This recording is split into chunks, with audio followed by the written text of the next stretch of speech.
আসসালামু আলাইকুম ওয়া রাহমাতুল্লাহি ওয়া বারাকাতুহু।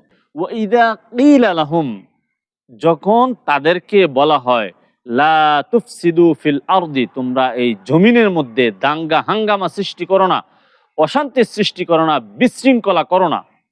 ক্বালু ইন্নামা নাহনু মুসলিহুন, তারা বলে নিশ্চয়ই আমরা শান্তি স্থাপনকারী, আমরা সংশোধনকারী। এরপর আল্লাহ সুবহানাহু ওয়া তাআলা বলছেন, আলা, সাবধান, জেনে রেখো, ইন্নাহুম হুমুল মুফসিদুনা ওয়ালাকিন লা ইয়াশউরুন, নিশ্চয়ই তারা অশান্তি সৃষ্টিকারী, দাঙ্গা হাঙ্গামা সৃষ্টিকারী, ফাসাদকারী, কিন্তু তারা তা অনুধাবন করে না, তারা তা বুঝতে পারে না।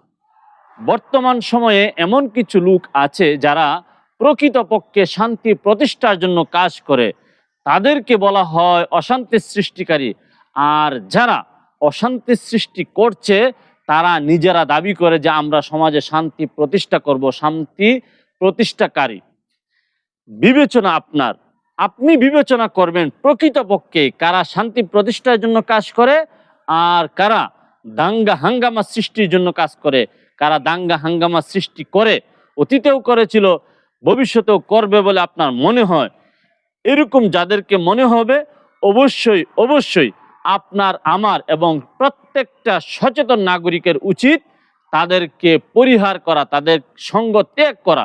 তাদেরকে সঙ্গ ত্যাগ করে প্রকৃতপক্ষে যারা শান্তি প্রতিষ্ঠার জন্য কাজ করে তাদেরকে সঙ্গ দিন, তাদেরকে সমর্থন যোগান।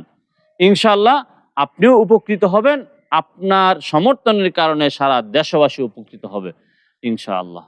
আল্লাহ সুবহানাহু ওয়া তাআলা আমাদেরকে শান্তির পক্ষে থাকার, শান্তির জন্য সর্বাত্মক কাজ করার তৌফিক দান করুক। আল্লাহুম্মা আমিন।